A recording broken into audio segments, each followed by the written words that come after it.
Nearly 3 years ago I made a video about my experiences switching to Colemak. Since then, that video has actually become one of my most popular, but unfortunately a year or two ago I actually ditched Colemak and went back to QWERTY, and I have to say, it was a terrible idea, so now I'm switching back to Colemak. Let's talk about why, right now, on the Linux Lounge.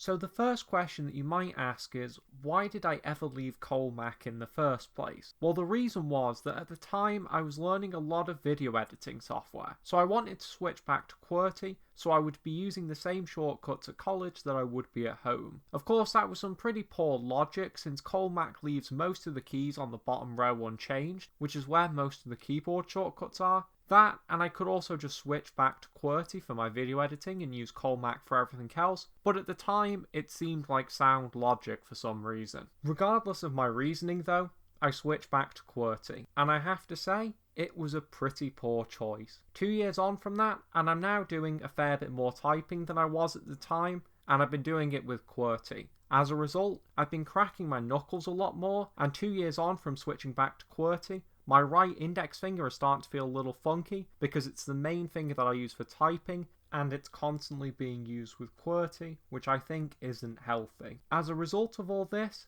I've decided that I'm going to go back to Colemak since frankly, there was never a good reason for me to have left in the first place. I think it might very well be able to help me with the problems that I'm having that are caused by typing so much.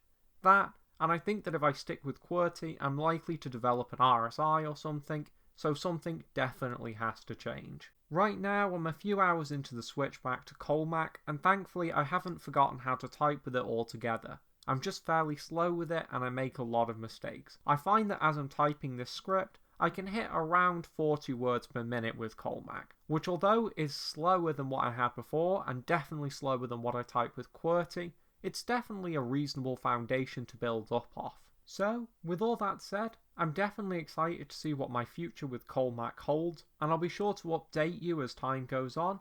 And to anyone who's using Colemak or another keyboard layout, and is thinking about switching back to QWERTY, take it from me as someone who's done just that, it's a pretty bad decision.